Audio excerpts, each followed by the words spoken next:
Vamos a charlar con Facundo Nejamquis, analista político, director de Opina Argentina. Facu, como siempre, un placer tenerte. ¿Cómo va todo? Bien, un placer venir acá. La verdad que son esos espacios en los que se puede hablar un poquito, ¿no? Vamos a... De los pocos espacios, de los espacios no se grita. Que van quedando, ¿no? A ver, esta semana tuvimos una llamada telefónica entre Mauricio Macri y Karina Milei, la reunión de ayer con los Menem, Santilli, Ritondo y Fernando de Andrés. Del otro lado, una cumbre del peronismo, Massa, Kicillof, Máximo Kirchner. La sensación de que los dos espacios van ampliando, o por lo menos van rumbo a una coalición. ¿Por qué crees que pasa, teniendo en cuenta que la elección es dentro de más de un año? ¿Cuál es la necesidad? Bueno, a ver, primero, sostuvimos, creo que lo charlamos en alguna entrevista acá, no sé si estabas vos o con alguno de tus colaboradores, que después del Mundial arrancaba el año electoral. Sí. Bueno, viste como los historiadores que dicen el siglo XX arrancó en realidad en 1900. Bueno, acá el 2027 ya arrancó, porque es cierto que vos decís, falta más de un año, depende. Si hay paso, falta un año. Claro. Entonces, ahora una cosa es que arranque el año electoral, otra cosa es que el escenario electoral esté definido. El escenario electoral se va a definir abril, mayo del año que viene. ¿Cuál es la diferencia para que nos entendamos qué estamos hablando? Año electoral es, todos empezamos a transmitir, emitir opiniones, posicionarnos en clave electoral. Sí. Escenario electoral definido es, bueno, ¿quiénes van a competir con algo de posibilidades como para llegar a ser, ¿no? Es decir, ahí todavía faltan definiciones y eso creo que es lo que se está discutiendo al interior de cada uno de los dos grandes espacios que hoy ordenan la política argentina, que es mileísmo, peronismo, o, como a veces a algunos les gusta decir, del centro hacia la derecha, del centro hacia la izquierda, aunque me guardo mis reservas de si eso se puede ordenar hoy así en la política argentina. Pero bueno, supongamos que es peronismo y espacio no peronista. Uno dominado por Milei, el otro dominado por el kirchnerismo y con satélites y pequeños espacios que giran alrededor de cada uno de esos. Como además ninguno de esos espacios hoy tiene ya una fisonomía definida, en términos no de personajes existen, Milei, Kicillof, todo eso existe, pero como todavía no está claro qué peso tiene cada uno, qué significa cada uno y en qué condiciones va a llegar el año que viene, bueno, todos empiezan a preocuparse por coordinar y cerrar las coaliciones de manera de tener la mayor potencia electoral cuando llegue el año que viene. Entonces, eso te explica que el mileísmo, que antes era un espacio cerrado, sí, que rechazaba a sus aliados, que decía que le iba a competir a todo el mundo, que Milei le levantaba y le sacaba, le hacía oso a Jorge Macri, le sacaba la mano, ahora está muy preocupado por cerrar con ese espacio y sumar la mayor cantidad de aliados posibles. Y del lado del peronismo, yo creo que lo que sucede es que una fuerza que quizás hace un año se sentía golpeada, en estado de shock, que veía la posibilidad de volver al poder como algo muy lejano, y bueno, hoy siente que hay un espacio para que la oposición reemplace a Javier Milei. Por supuesto está en discusión, entonces, sí, si no nos unimos, eso seguro no va a pasar, piensan. Entonces, por lo menos hay que empezar a coordinar políticas, ¿no? ¿Cómo hoy la sociedad analiza el gobierno de Milei? Si querés compararlo con lo que fue su gran victoria en la elección de mitad de mandato, el tercer año de Fernández, el tercer año de Macri. A ver, primero usemos una figura. Supongamos que agosto es una recta. Sí. Bueno, Milei entró en dos ruedas, ¿no? La curva, antes de entrar a esta recta del año electoral, lo hace entrar en dos ruedas porque llega, en términos de opinión pública, que es mi campo central de análisis, en el peor momento de su trayectoria política desde que asumió la presidencia en diciembre de 2023. A ver, Milei nunca fue un presidente de 70 puntos de imagen positiva como tenían antes los presidentes cuando arrancaban sus gestiones. Alberto Fernández en la pandemia. Nunca fue. Pero incluso Macri cuando arrancó, sí, tenía una credibilidad más alta que la que tuvo Milei cuando arrancó. Pero siempre se sospechó que tenía un núcleo duro más firme que el de propio Mauricio Macri o de lo que era Juntos por el Cambio. Entonces, arrancó en 55 puntos y hoy lo tenés en alrededor de 35 puntos. El consenso entre los encuestadores es que Milei hoy tiene una imagen promedio de alrededor de 35 puntos, puntos más, puntos menos. Es decir, 20 puntos menos que cuando arrancó. Eso yo digo, entrar en dos ruedas, porque vos decís, no entro en las mejores condiciones. Tiene que estabilizar el auto para poder recorrer esa recta de agosto a agosto lo más rápido posible, y todavía el auto no lo tiene estabilizado. Ahora, ¿hay algún presidente que haya tenido un 40% de aprobación o de imagen positiva en el tercer año de su mandato? Bueno, si vamos para atrás, hagamos el comparativo. Cristina, Macri, Alberto. Cristina, a esta misma altura, tenía más o menos 37, 38 puntos de imagen positiva. En el segundo mandato. El peronismo perdió la elección. Sí, con Scioli, no con Cristina Fernández. Pero el peronismo perdió la elección, no pudo continuar un ciclo político de 12 años. Tuvo que cambiar el piloto en la escudería. Así es. Porque ya no podía ella correr. Ella ya no podía, carrera. pero con un presidente en 37, 38 puntos no pudo renovar. Después vino Macri. Macri tenía 37 puntos de imagen positiva en el tercer año. Y era él, el piloto era él. Él, no pudo renovar. Bueno, Alberto, la debacle fue más dura. Tenía 24 puntos en el tercer año.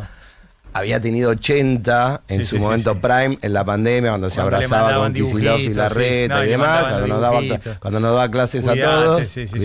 Bueno, después cayó a 24, no pudo ser él el candidato. Por primera vez el peronismo teniendo la posibilidad de ir a reelección. Su presidente dice, no puedo ir, va su ministro de Economía, Sergio Tomás, y también pierde la elección. Pues si esto es premonitorio, no, yo te estoy comparando indicadores, es decir, entrar con 37 no es lo mejor, ¿no? Digamos, lo mejor para ir a una etapa donde vos vas a buscar la reelección es estar arriba de 40, 45 puntos, porque vos tenés que tratar de construir una mayoría, y en la Argentina, recordemos, Juan Pablo, digamos, vos tenés 3 maneras de construir mayoría. En un solo paso sacás 45 puntos, o arriba de 45, no importa lo que saque el segundo, sacás 40 y el que te sigue inmediatamente anterior tiene que sacar 10 puntos menos, es decir, vos sacás 40, el otro saca 30, menos 1, o en 2 pasos sacás lo que saque, pero entrás primero o segundo, Milei Massa, y después le ganás en el balotaje. Ahora, estamos hablando, 40 nunca pasó. Desde que hay balotaje en la Argentina, desde la década del 90, nunca pasó que un presidente pueda pasar y ganar la elección solamente con 40 puntos y sacándole 10 al anterior. No. Tampoco hubo tantos balotajes, pero los que hubo no fue, y tampoco hubo tantos escenarios presidenciales del 96 para acá, pero los que hubo, ninguno fue con esa metodología. Ninguno ganó con el 40 más 10, o sea, sacó 40 y el segundo 29, por ejemplo. Que además te augura una presidencia de baja legitimidad, porque vos no es lo mismo ser presidente con el 50 más 1 o habiendo sacado arriba de 45, por ejemplo, Alberto Fernández Macri, que le ganó 48-41, que sacar 40 más un voto y el otro saque 30. No, hay un 60% de la población en contra. Y ahí déjame que te diga... No, y un 60% que fue a votar y no te eligió. Que no te eligió. Hay un porcentaje que directamente ni iba a votar. O sea, solamente sos presidente en esa oportunidad gracias a la fragmentación política del espacio opositor. Pero la mayoría de la gente te desaprueba. Sí. ¿El gobierno quiere eso, fragmentación política? Bueno, ¿cuál es la situación que tiene el gobierno? Acá yo creo que es casi más importante que la imagen positiva. El problema que tiene el gobierno para mí, cuando yo miro encuesta, la mía y la de mis colegas, es la tasa de rechazo que tiene. No la tasa de aprobación. Hay una tasa de rechazo superior al 60%, con un núcleo duro de tasa de rechazo superior al 50%. A ver, ¿a qué llamo yo núcleo duro? Ustedes van a ver una encuesta que dice ¿cuánto aprueba o desaprueba al gobierno de Javier Milei? Sí. Lo desapruebo mucho, tanto. Lo desapruebo algo, tanto. Ese desapruebo mucho para nosotros habla de una intensidad mucho más alta que el desapruebo. Bueno, el desapruebo mucho de Javier Milei es superior al 50%. Entonces, ¿cuál es la apuesta del gobierno? Según mis lecturas y mi información y por los movimientos que uno ve, por la desesperación por eliminar las PASO. Es decir, tratemos de mínima de llegar con el 40 más 1, Sí. no está tan lejos, yo estoy diciendo que tiene No. 36 puntos, imagen positiva, 40 más 1, pero lo más importante de todo es que no haya una oposición que pueda juntar 30. Y para eso tiene varios caminos. Uno es eliminar las PASO. Sí. Es la única razón, no hay ninguna no hay razón otra. para eliminar las PASO. No es un tema de costo, no, No, nos creamos no, ese no. cuentito de ningún lado, ¿no? No, no. Esos cuentitos no se los creamos ni a Milei, ni a Cristina, A nadie. ni a Macri. Las reglas electorales nadie quiere eliminarlas No hay o plata. cambiarlas por una cuestión de hacernos un bien a nosotros. Solamente las cambian y las acomodan en función de sus Está intereses. claro.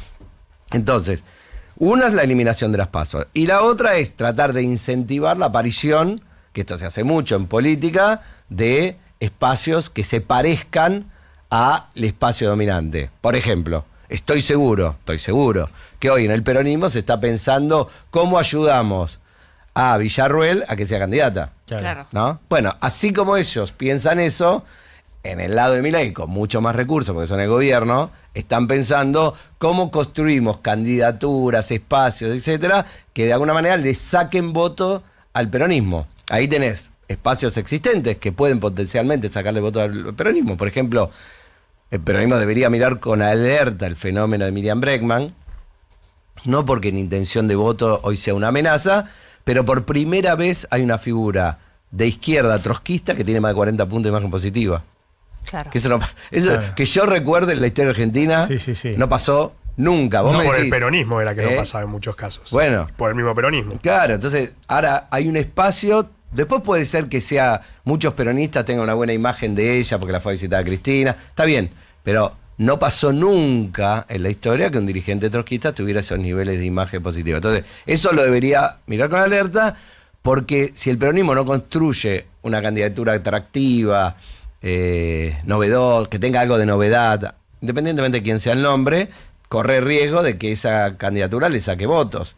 Y después otros tantos. Entonces yo creo que por eso el peronismo está tan preocupado por mandar señales de unidad y de que vamos a procesar todo internamente y de que, ojo, el que saque los pies del plato ahora Claro. será castigado, el mensaje a Jalil y a Jaldo que le mandan desde el Hotel Emperador, ¿no? Sí, ¿hay espacio para una irrupción de abajo hacia arriba como fue Milei? Que era un personaje ya muy popular, muy rentable para la tele, panelista que te levantaba cualquier rating, que era un tipo muy, muy vistoso, muy atrayente, porque las candidaturas que yo veo hoy son más de arriba hacia abajo. Dante Gebel, también se menciona a Jorge Brito, el propio Daniel Haddad, o sea, personas que pueden ser conocidas. Creo que Jorge Brito, por haber sido presidente de River, tiene un nivel de conocimiento, Daniel Haddad por su recorrido en los medios, más abajo Dante Gebel.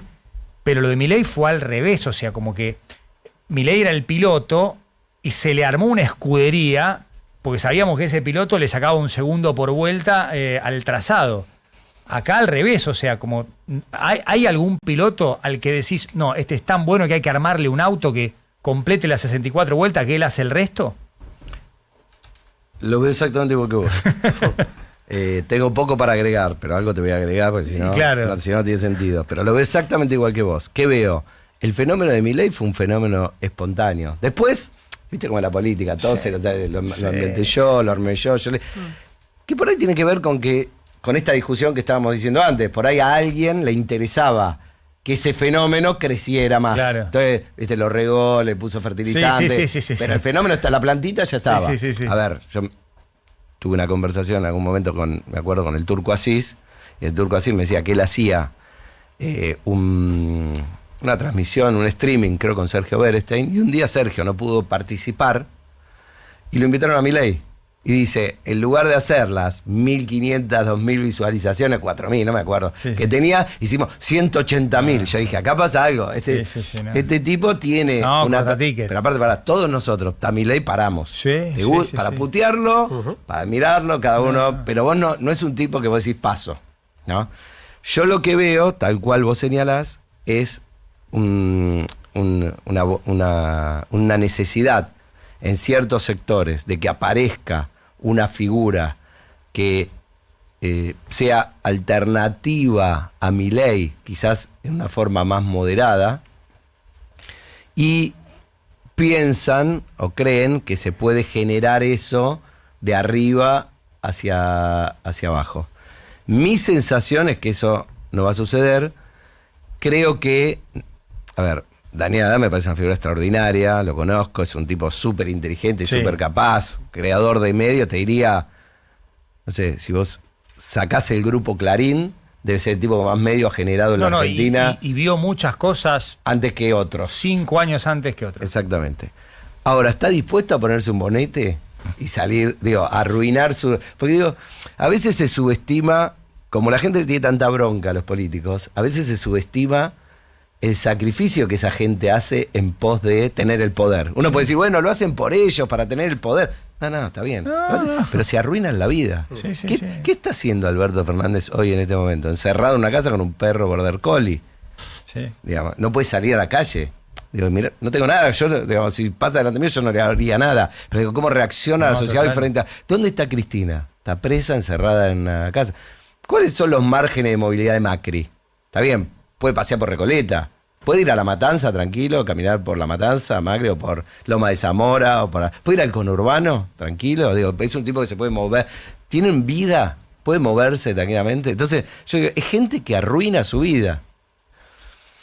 La pregunta que yo me hago es, esa gente siempre se preparó para la política y para arruinarse la vida en la política tiene una patología especial. Sí, una vocación. Claro, la pregunta es Daniel Haddad y Jorge Brito, personas recontra influyentes, que tienen poder, que han sido exitosos en diversos campos de la vida pública, ¿tienen ganas de hacer ese sacrificio? Esa es la primera pregunta. Claro. Y la segunda pregunta después, si además tienen ganabilidad, como dice algún amigo mío en términos... Porque una cosa es tener influencia, tener poder, y otra cosa es tener ganabilidad electoral, es decir, conectar... Milei no tenía ni influencia ni poder, que era un panelista. Sí, pero tenía ganabilidad. Pero te traspasa, el famoso, ¿viste? Como Traspasa dicen, la pantalla. traspasa pantalla. Corta ticket. Sí, Corta sí, sí, ticket, sí, sí, sí, ¿no? sí. Entonces vos decís, bueno, la pregunta es, ¿ellos lo pueden hacer? Bueno, por ahí sí están dispuestos a hacerlo, no lo sé. Y te acompaño, creo que en esta era es necesario tener ganabilidad. Probablemente no sea suficiente, pero es necesario. Es un punto de partida innegociable. Si no tenés ganabilidad, si no cortás ticket, no vas de abajo hacia arriba. Juan Pablo, vivimos, como dice un colega mío, Mario Riorda, en la era de la hiperpersonalización Sí. en política. Entonces, son las personas, los partidos... A ver, Milei, insisto, le ganó al peronismo, el partido más fuerte de la historia argentina, el movimiento político más fuerte de la historia argentina, y a Juntos por el Cambio, que era también una estructura Sí. sólida y fuerte, en 2 minutos, Sí. sin partido político, sin nada. Nada. Entonces, la ganabilidad es todo. Entonces, no sé si estas figuras tienen eso. También es cierto que por los recursos que hoy tienen, la tecnología a disposición de la política, por este aparatito y demás, se necesita menos tiempo para construir un outsider. Pero vos lo veías a Milei. Vos lo veías a Milei. Yo hoy no Vos lo veo. veías Yo hoy a no Milei, veo. En 2018 lo veía. Hoy no veo un outsider de esas características. No existe. Milei, a ver, era un fenómeno. Hay una nota de Eduardo Palladini con varias encuestas, entre una de las cuales está la nuestra, 1 año y medio antes de la elección, donde nosotros ya decíamos que era posible que esa fuerza política obtuviera un tercio. No era yo la vi, ¿viste? No, éramos varios los que veíamos Sí, sí, ese, sí. porque eso se veía en las encuestas. Hoy yo que veo, hay ninis. ¿Quiénes son los ninis? ¿Qué? Votantes flotantes. Sí. Tipos que dicen, yo no compro en la batalla cultural. Uno podría decir, ¿cómo definirías un niní? Un tipo que no compra batalla cultural ni de un lado ni del otro. No, un tipo que dice, yo no soy un fanático. Entonces, como no soy un fanático, ese tipo que va votando, de acuerdo a su situación, probablemente en los últimos años haya votado Cristina- Macri 2015. No, Cristina 2011. Macri 2015. Sí, sí. Alberto 2019, Milei Milei 2023. Absolutamente, estoy de acuerdo. Ese tipo, eso existe. Qué sé yo, Eso claro. existe y es así. Ustedes Y no, para mí porque es son un, muy chicos. pero es un porcentaje importante, ¿eh? Para mí es el votante que nunca pierde. Ese votante, Que pongamos nunca que es pierde un una tercio. elección. Pongamos que es un tercio. Sí, es un Hay un montón. tercio de kirchnerista. Para mí, voy a decir algo polémico. El peronismo es una categoría que no existe. Hoy el peronismo es kirchnerismo. Sí. No hay dos Viste, yo veo que a veces en algunas encuestas preguntan, ¿a quién va a votar? ¿Al kirchnerismo? 10%. ¿Al peronismo? 12%.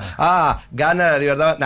No existe. Nunca aparece ese partido peronista que saca más que el ejemplo de kirchnerismo. Provincias Unidas en 2025. Se Así juntaron es. los gobernadores, fotos, nota por todos lados, 5 puntos. Ahí está. Entonces vos tenés 2 núcleos duros. Kirchnerismo Milei. Milei construyó un núcleo duro, ¿no? Vos ves que su imagen nunca baja de ese núcleo duro. Nunca la imagen está por debajo de lo que él sacó en la primera vuelta, que es esos 30 puntos que obtuvo en la primera vuelta de él. No en la primera vuelta, perdón, en las PASO. Bueno, también después de la primera vuelta obtuvo lo mismo del 2023. ¿Te acordás? 30 puntos. Su imagen nunca bajó de eso. 34, 33, está ahí. Ahora, esos núcleos duros, en el medio conviven otros 30 puntos, o 25, 30, no importa eso. De esos 30 puntos, además, hay 15 que si vos los empujás, se inclinan de un lado del otro.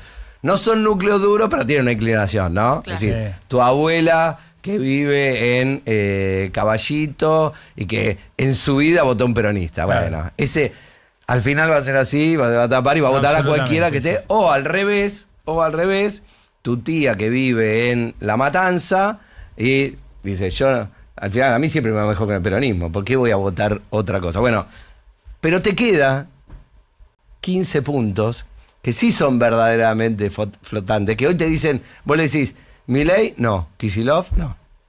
Ni Kicillof ni ningún otro peronista, ¿no? Y ese es el campo de batalla central que termina definiendo lo que es el clima que domine en ese 15%, 10, 20, no es tan exacta esta ciencia, es el que termina dominando la elección. Entonces la gran pregunta que yo me hago es, ¿qué les va a pasar a ese 15% en agosto u octubre, si no hay paso el año que viene? ¿Qué sentimiento va a dominar? ¿Va a dominar el sentimiento de kirchnerismo nunca más? ¿O va a dominar el sentimiento a este que está ahora, que se vaya y que no vuelva nunca más? Entonces, el sentimiento que domine la elección va a ser el sentimiento que termine inclinando para un lado o para el otro el resultado de la elección. En el medio, para que aparezca un outsider, ¿qué tiene que pasar? Que los niní, pero no solo ese 10, 15%, sino más niní, digan, yo no quiero ni a uno ni a otro, y aparezca alguno que los articule y los interprete. Quiero a este. Claro. Quiero a este, como en un momento fue quiero a Milei. Hoy, ¿qué te pasa? Hoy vos decís, che, voy al supermercado, estos fideos no los quiero comer más. Voy al supermercado y está otra marca de fideos. Bueno, es la del supermercado. Sí. Hoy la oferta estructura la demanda. Puede ser que haya una demanda que dice, che, te hace una encuesta, si hubiese otro paquete de fideo con otro envase, con un envase de plástico, ¿vos lo comprarías? Sí, pero el envase no está. ¿No? Entonces, tiene que aparecer una oferta que estructure esa demanda. Eso fue Milei. Construyó, no se paró en el medio de la polarización. Te parás en el medio de la polarización y dices, yo soy el del medio, te cagan a salí de balazos. acá, No vengas acá, más. tibio, moderado, olvídate. Sí, perfecto. Ahora, algo como lo que pasó con la ley de tierras, ¿no? Que hubo un rechazo social, podríamos decir unificado, una mala lectura del gobierno, que claramente está haciendo ruido interno porque fue Sturzenegger el que propuso eso y viene proponiendo cosas que vienen saliendo mal, pero más allá del ruido interno y demás, ¿tiene que haber alguien que capitalice eso? O, por ejemplo, porque pienso, si eso que pasó en la calle lo capitaliza de repente o lo usa como bandera el kirchnerismo, ya va a tener una lectura. El mileísmo claramente no lo puede usar. Tiene que aparecer alguien nuevo que pueda llegar a capitalizar eso. ¿Eso es un insumo que van a tener los partidos políticos de cara a las elecciones que viene? ¿O es algo que puede llegar a... Listo, fue un momento porque fue la ley de tierra, estábamos muy cerca del Mundial, había pasado las Malvinas, la bandera, los jugadores, todo lo que quieras, y ya está? A ver, yo creo que ahí hay dos cosas. Yo no voy a hacer el análisis sociológico del sentimiento nacionalista que está en raíz. Eso no lo voy a hacer, pero me encanta, lo podemos charlar, me encantaría, podemos hablar 2 horas de eso, porque soy politólogo y para eso me prepararon, para hablar 2 horas de cualquier tema. Pero en este caso puntual te diría lo siguiente. Yo creo que independientemente del momento del Mundial y de que justo la bandera de Malvinas y que justo la campaña ante Argentina, y entonces en ese contexto aparece eso, hay algo que pasa que con la relación entre la opinión pública y los gobiernos que es parecido a las parejas. ¿Viste cuando estás mal con tu pareja?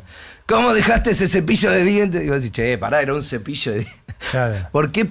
No estoy subestimando el tema. Lo que estoy diciendo es, el tema central, hay un malestar con el gobierno. Entonces, es más fácil encontrar situaciones en las cuales se construye una mayoría social en contra del gobierno. Con todo el respeto que me merecen ídolos populares que no tienen posicionamiento político de manera regular o recurrente. No te digo, por ejemplo, Pablo Echarri, Lali Espósito o Diego Mazzarello, que siempre tienen una posición definida. Sí. Por ahí una Tini. Yo creo que los que se empiezan a expresar ahora es porque sienten, no solo porque la temática amerita, la temática puede ser, creo que también sienten que hay un clima que es el que sentimos todos en la calle. Vos decís, che, la gente está un poquito con un malestar más alto de lo que fue en los primeros años con el gobierno. Entonces, se crea un clima y vos decís, che, basta. Bueno, además, no tengo esto, no tengo lo otro, tengo que pagar las cuentas, no puedo pagar las cuentas. Y además le quieren vender la tierra a los extranjeros, basta. Esto no pasa. Creo que eso, no sé si la ley de tierra se hubiera tratado un año y medio atrás, sí, o en abril, si alguien le hubiese tenido el mismo significado. ¿Pero puede ser insumo político eso? Sí, totalmente. A ver, insumo político, yo creo que no lo tenés que ver como fotos, tenés que ver como una película. Y no hay que caer, yo creo que es una trampa conceptual y que el gobierno se hace a sí mismo y que muchos la asumen, pero no digo que lo haga a propósito, muchas veces esto funciona como mecanismos defensivos, que es, no hay oposición, nadie acumula, no pasa nada, la gente igual si no va... No hay oposición, siempre hay oposición. Siempre. ¿Cómo que no hay oposición?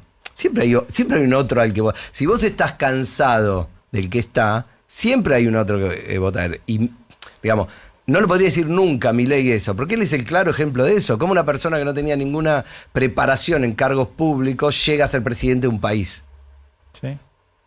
Yo entiendo todo el argumento de los otros que estaban antes fueron un desastre, pero la gente cuando te quiere dar un palazo por la cabeza, bueno, agarra lo que tiene a mano. Sí. Entonces no se va, no están Churchill y De Gaulle. Bueno, está Churchill y De Gaulle y te doy con Milei, te doy con el que tenga o te doy con Alberto. ¿No? Alberto le ganó a Macri, Alberto nunca lo había votado a nadie en su vida. Querido Facu, un placer tenerte, como Un siempre. placer la conversación, Facundo Nejamquis, analista político, director de Opina Argentina, charlando con nosotros. Son las 12:11 en toda la República Argentina.